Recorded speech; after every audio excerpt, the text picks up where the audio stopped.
Faustino Catalina. Iglesia Noticia. COPE. Estar informado.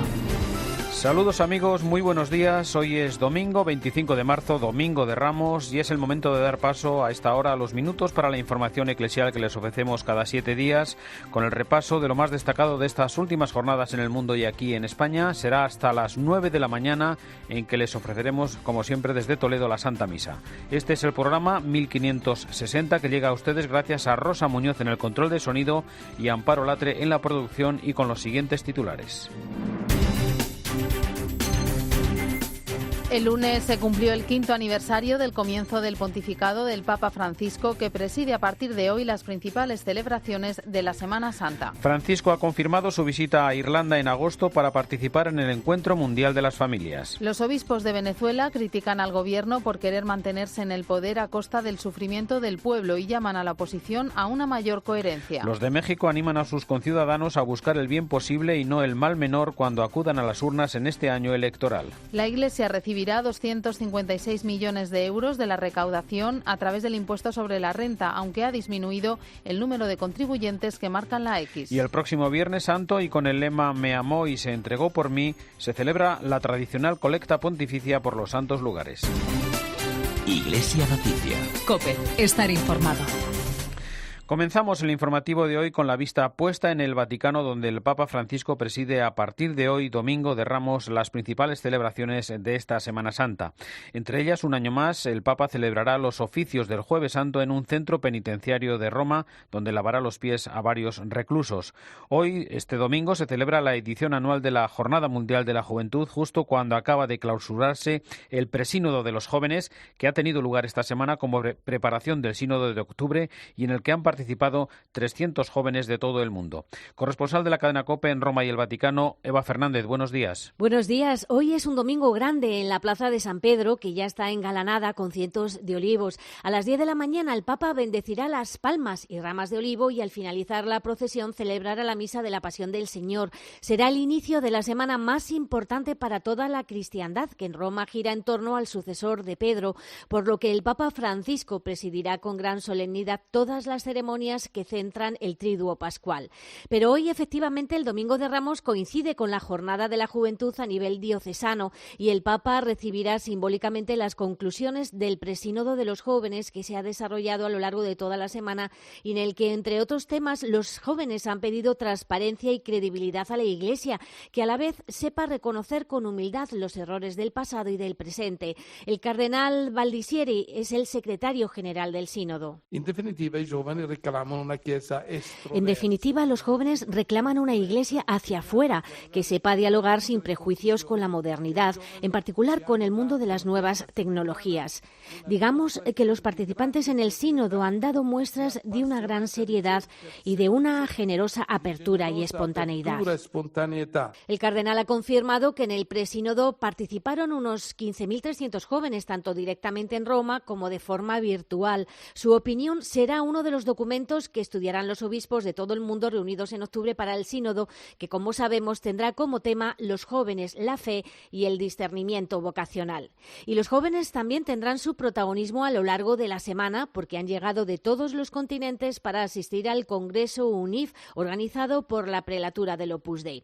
Y han sido precisamente los jóvenes quienes este año se han encargado de escribir los textos que se leerán en el tradicional Vía Crucis que el Papa preside desde el Coliseo de Roma.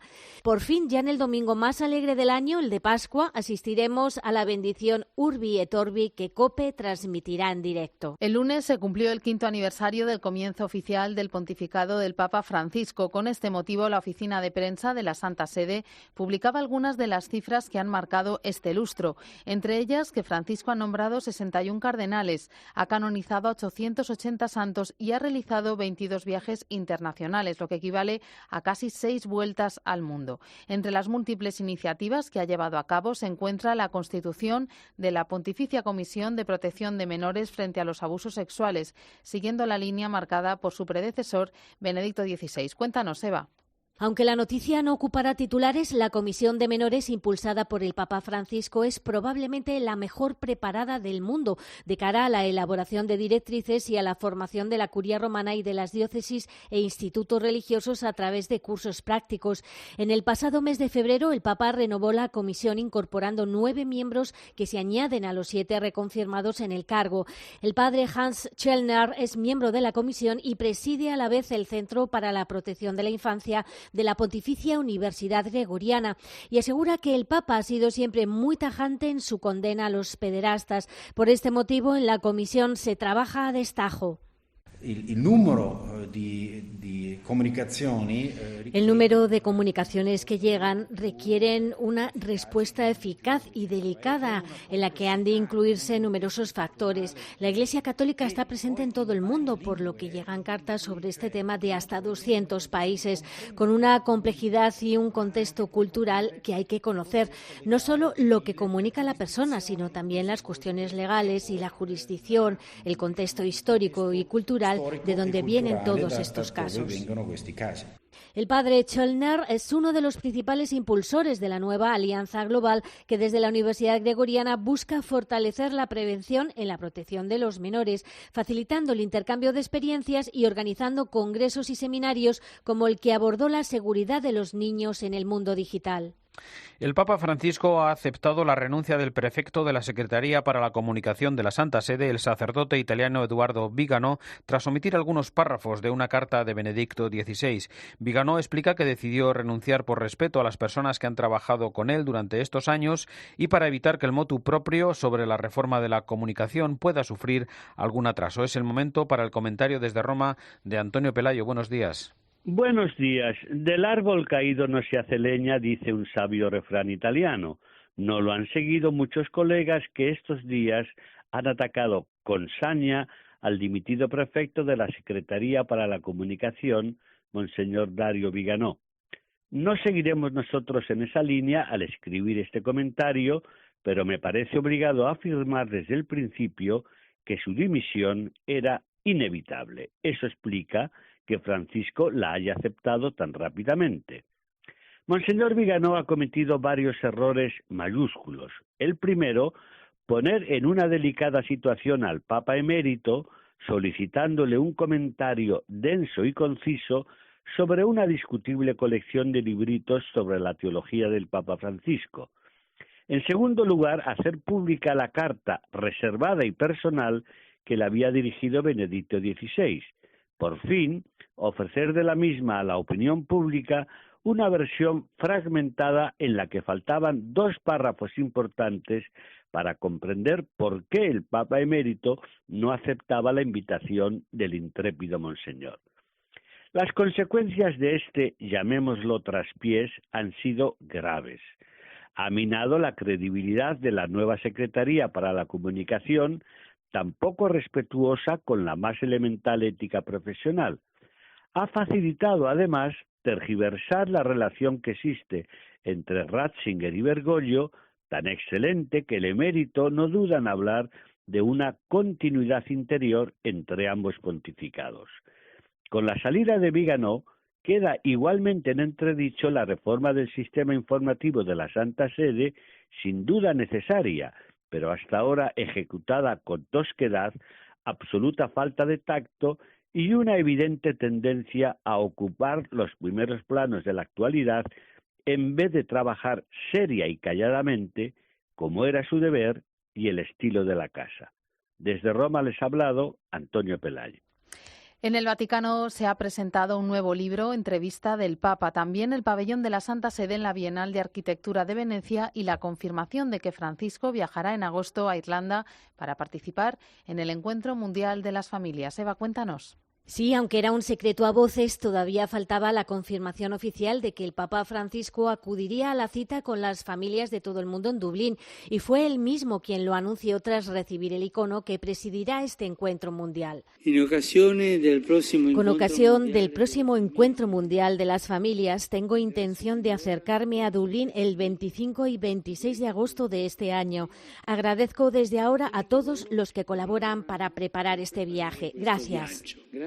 Y efectivamente, una vez más, la Santa Sede hace historia al participar en una de las muestras arquitectónicas más importantes del mundo, y lo hará a través de un proyecto concebido como una peregrinación espiritual que recuerda la aportación que la Iglesia ha realizado en la historia de la arquitectura.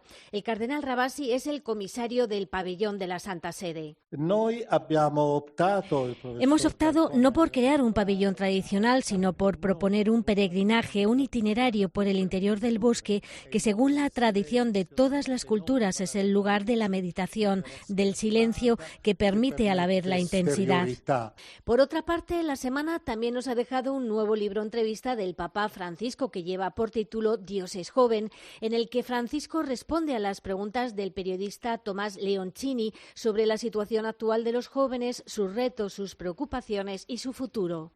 Gracias, Eva. Los obispos de Venezuela han publicado un mensaje con ocasión de la celebración de la Semana Santa en el que critican al gobierno por querer mantenerse en el poder a costa del sufrimiento del pueblo y llaman a la oposición a una mayor coherencia en sus prácticas y acciones. Corresponsal Alicia Hernández. La Conferencia Episcopal Venezolana ha emitido un comunicado en el que pide a la dirigencia política del país estar a la altura de la crisis que viven los venezolanos. Denuncian que pareciera que la calidad de vida del venezolano no es la prioridad para quienes gobiernan. Son insensibles ante tanto dolor, sufrimiento y muerte. Sigue el documento en donde apelan al gobierno y sus seguidores que, a su entender, tienen la mayor responsabilidad en la actual crisis que vive el país. El presidente Nicolás Maduro ha contestado al exhorto y ha pedido a la Iglesia Católica que no politice la Semana Santa. La Conferencia Episcopal también se ha dirigido a la oposición y le ha pedido que tenga mayor coherencia en sus prácticas y acciones, así como la construcción de una unidad a través de la pluralidad sin satanizar a los que tengan opiniones divergentes. En el comunicado lamentan que la migración venezolana esté aumentando a causa de la situación actual. Denuncian que la falta de alimentos y medicinas atentan contra la dignidad de las personas y que esto ha llevado a un número considerable a irse del país en busca de nuevos horizontes. Y desde Venezuela nos acercamos hasta México, donde los obispos han animado a sus conciudadanos a buscar el bien posible y no el mal menor cuando acudan a las urnas en este año electoral. Una tarea que requiere estar más atentos al rostro de los más pobres y menos cómplices de quienes los olvidan, manipulan o marginan. Corresponsal de COPE en México, María Berza. Con el fin de alentar la participación en las próximas votaciones, los obispos emitieron un pronunciamiento con el que confían, dicen, en ayudar al discernimiento personal y comunitario de los electores católicos. En primer lugar, dejan claro que ser cristiano puede conllevar apoyar propuestas políticas diferentes, pero también recuerdan algunas posturas que deben estar claras. Una, la total defensa a respetar la vida desde el momento de la concepción, y otra, que los matrimonios deben ser heterosexuales y monogámicos. Además, ante el hartazgo político generalizado que hay ahora en México, la Iglesia pide buscar el bien posible y evitar el mal menor, y aclara que eso significa discernir cuál de las opciones puede generar un poco más de bienestar, de seguridad, de justicia y de desarrollo humano. Pero los obispos recuerdan también que no se trata solo de elegir a políticos honestos, sino de que los ciudadanos les acompañen exigiendo justicia y paz, y también controlando a todas las autoridades. Y dos avisos más: que no voten por el partido, sino por las mejores personas que encuentren en cada uno de los grupos, y que no dejen comprar su voto. Ahora la feligresía verá si hace caso. Los obispos de Australia han manifestado su gratitud al Papa Francisco por conceder su autorización para la celebración de un Consejo Plenario de la Iglesia del país en 2020, una iniciativa para plantear los cambios de futuro de aquella Iglesia australiana y buscar soluciones a desafíos como los casos de abusos de menores por sacerdotes. El último Consejo Plenario de la Iglesia Católica de Australia se celebró en 1937. La Asamblea Plenaria de la Conferencia Episcopal Francesa, reunida esta semana, ha abordado temas como el debate sobre bioética abierto por el Gobierno, los avances en la lucha contra la pedofilia, la inmigración o el sínodo sobre los jóvenes del próximo mes de octubre. Corresponsal en París, Asunción Serena. Estos días pasados en Lourdes los obispos han tratado diversos temas como la vocación de los jóvenes con vistas al próximo sínodo, pero ha ocupado un espacio principal los temas de bioética, haciendo eco al gran debate que ha abierto el Gobierno sobre este tema. El mayor servicio que podemos dar es favorecer una reflexión que permita al mayor número de personas superar evidencias engañosas, ha comentado el presidente de la Conferencia Episcopal, Georges Pontier, añadiendo que solo así se pueden detectar los riesgos que corre nuestra sociedad cuando emprende caminos en los que los deseos de unos u otros se convierten en ley sin atender a lo que eso significa para la mayoría y sobre todo para los más frágiles.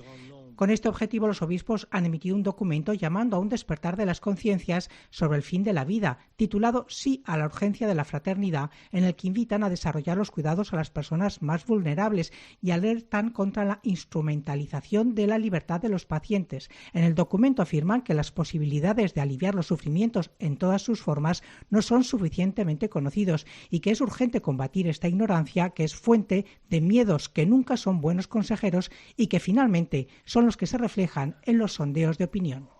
En 16.000 parroquias, catedrales y centros sociales del Reino Unido se ponen en funcionamiento estos días los aparatos que permitirán las donaciones de los fieles con las tarjetas de crédito. El tradicional cepillo parece tener los días contados. Corresponsal en Londres, Iván Alonso, buenos días. Buenos días. A partir de esta semana la Iglesia de Inglaterra va a permitir a sus fieles utilizar la tarjeta de crédito en misa. El cepillo que se pasa en cada ceremonia religiosa va a ofrecer a partir de ahora la opción de un datáfono para aquellas personas que no lleven dinero en efectivo en sus bolsillos. Adaptándose a las nuevas tecnologías, el monaguillo o voluntario que pase el platillo va a llevar también este aparato que no requiere introducir el número secreto, ya que puede funcionar con la tecnología contactless, que se activa solo con acercar la tarjeta de crédito al datáfono. Ya se han implantado en más de 16.000 iglesias y van a servir, como aseguraba John Preston, el representante de la Iglesia en Inglaterra, para ponerse al día, sobre todo con las generaciones más jóvenes de fieles. Iglesia Noticia. COPE. Estar informado. Vive en Huelva y a sus 27 años Antonio se acaba de convertir en uno de los mejores cortadores de jamón de España. Para conseguir un buen corte de jamón es importante un buen jamonero, que no te esté bailando ahí el jamón, ¿no? Y luego también un buen juego de cuchillos. Hombre, claro. Los ibéricos con cuchillo se queda más agarrado, cuesta más trabajo, además suelen ser. De lunes a viernes de 1 a 3 de la tarde encontrarás las mejores historias en Mediodía COPE con Pilar Cisneros y Antonio Ray.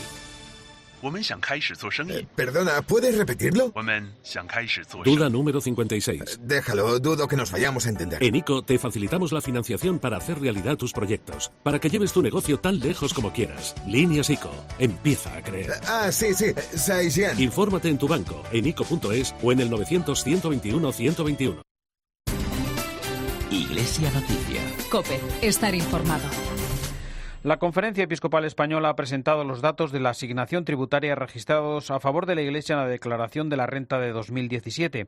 En esta ocasión se han recaudado por este sistema 256 millones de euros, la cifra más alta desde que cambió el sistema en 2008. Sin embargo, el número de declaraciones que marcan la X en la casilla de la Iglesia ha bajado por primera vez. Al analizar este descenso, Fernando Jiménez Barrio Canal, vicesecretario para Asuntos Económicos de la Conferencia Episcopal, apuntaba varias causas. La forma en la que se declara, probablemente por las nuevas maneras de declarar, por la declaración telemática, probablemente por otros mecanismos que ya no hacen tan inmediato el acceder a la asignación tributaria. Otro dato que confirma la tesis de Jiménez Barrio Canal es que también se ha producido un descenso similar en la casilla de fines sociales que desde la Conferencia Episcopal se anima a marcar conjuntamente con la de la Iglesia Católica. Ha aumentado en 600.000 el número de declaraciones en las que no se ha marcado ni la casilla de la Iglesia ni la casilla de fines sociales. Esto implica la necesidad por parte tanto de la Iglesia como por parte, me imagino, de los distintos interlocutores de la casilla de fines sociales, de renovar el esfuerzo por dar a conocer este mecanismo. Las comunidades autónomas en las que más se marca la X son Castilla-La Mancha, La Rioja y Extremadura, y las provincias en las que más se recauda Madrid, Barcelona y Valencia. Jiménez Barrio Canal dijo que estos resultados suponen un reto en materia de comunicación y transparencia y agradeció a todos los que colaboran con la labor de la Iglesia con un gesto sencillo por el que contribuyen, ni pagan más ni se les devuelve menos. Creo que estos datos demuestran que es necesario seguir explicando, seguir contando, seguir sometiéndonos, por supuesto, a la opinión de los españoles y de los contribuyentes. La Iglesia de Santo Domingo el Real de los Dominicos en Madrid ha abierto Olumen, un espacio artístico-cultural para las artes y la palabra, para el diálogo entre la cultura. Y lo ha hecho con la exposición Trazos de Luz del reconocido artista surcoreano Kim En-young, cuya obra presenta una síntesis de varias civilizaciones. Al frente de la comisión que gestiona Olumen está el dominico Javier Carballo. Llevamos 2 años, un grupo de dominicos dando vueltas a este proyecto que respondiera a una de las prioridades de nuestra provincia de Hispania. Una de nuestras prioridades era el diálogo y el encuentro con el mundo artístico-cultural. Y empezamos a dar vueltas qué poder hacer de calidad y a la vez con nuestra personalidad e identidad para entrar en este diálogo con los artistas, escuchar a los artistas y sus propuestas, sobre todo en lo que el arte o las artes contemporáneas en plural tienen de búsqueda espiritual, de conexión con la búsqueda de profundidad, de sentido, de belleza, ¿no? Entonces, este espacio Lumen, espacio para las artes y la palabra, quiere renovar la simbiosis entre las artes y la fe cristiana. Iglesia Noticia. COPE. Estar informado. Y Enter. ¿No crees que deberías encargarle la web a alguien? Duda número 8. Dudo que pueda hacer esa inversión. En ICO te facilitamos la financiación para hacer realidad tus proyectos, para que empieces a creer en ti y en tu negocio. Infórmate en tu banco, en ICO.es o en el 900-121-121. Iglesia Noticia. COPE. Estar informado. Nos detenemos en los próximos minutos en la celebración de la Semana Santa, a la que numerosos obispos españoles dedican sus cartas pastorales de estos días. Nos vamos en primer lugar a Barcelona, donde el cardenal Juan José Omella alude a la alegría y esperanza que comienza en este Domingo de Ramos con la entrada de Jesús en Jerusalén y la oportunidad que la Semana Santa nos ofrece para acompañar a Cristo en su pasión, muerte y resurrección. Semana Santa nos da de nuevo la oportunidad de celebrar a Jesús que entra en nuestras vidas, en la alegría y en el dolor. Es momento para mirarnos desde el Evangelio y acompañar a Jesús para conmovernos con Él en su sufrimiento y en el de tantos hermanos nuestros que sufren. Pedimos que la palma, el laurel y los ramos de olivo se conviertan en nuestros signos de paz. Él es nuestra paz, quiere la paz, nos da su paz porque nos ama a todos, no tiene enemigos. Su amor vence todo mal. Desde la alegría del Día de Ramos a la alegría de la resurrección, vivamos la pasión, vivamos los momentos duros de la vida como ofrenda de amor para poder resucitar con Él. Queridos hermanos, os deseo de todo corazón que viváis, que vivamos todos una Semana Santa unidos a Cristo y llena de consuelo espiritual. En su última carta semanal, el arzobispo de Toledo, Braulio Rodríguez, se ha mostrado en desacuerdo con que la Semana Santa se viva para muchos como una tradición piadosa que olvida la oración en unos días de descanso. Desde COPE Toledo informa Cristóbal Cabezas. Buenos días.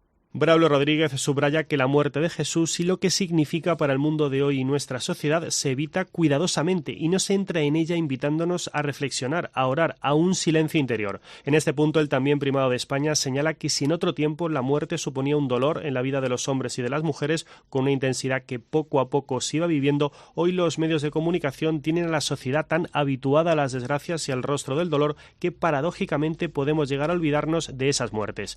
Por todo ello, en su escrito semanal de este domingo, el arzobispo de Toledo indica que el que quiera venerar de verdad la pasión del Señor debe contemplar con los ojos del corazón a Jesús crucificado, reconociendo en su propia carne la carne crucificada de Jesús, lo que nos invita a experimentar la misericordia de Cristo en su pasión, confesando nuestros pecados en la penitencia y recibiendo su amor, comulgando a Cristo resucitado en la misa pascual. El nuevo obispo de Getafe, Ginés García Beltrán, habla de una Semana Santa para la contemplación, la identificación y el ejemplo de Jesús para cada uno.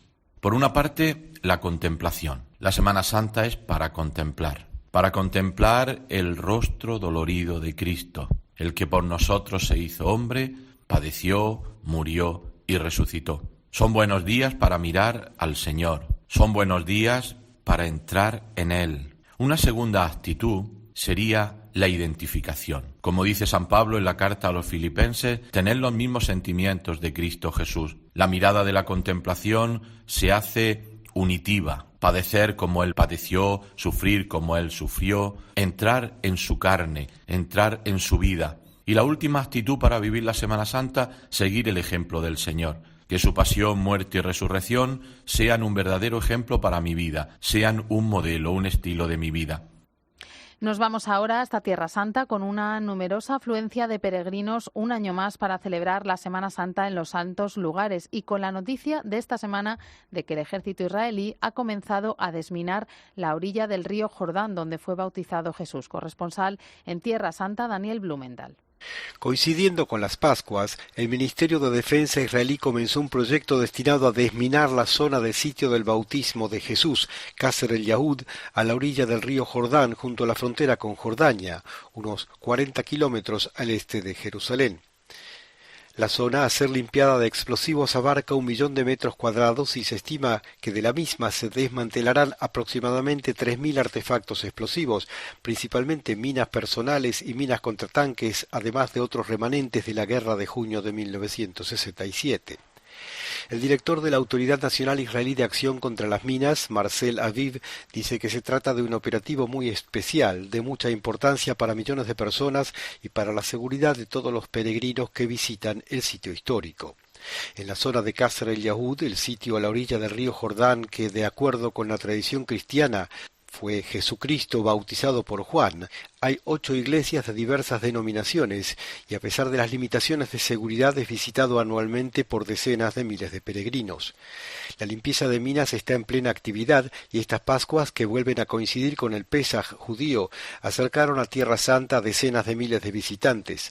A principios de marzo, las autoridades cristianas habían cerrado por 2 días la iglesia del Santo Sepulcro en protesta por nuevas exigencias impositivas del Ayuntamiento de Jerusalén, pero el conflicto está siendo tratado y la basílica abierta en todo su esplendor.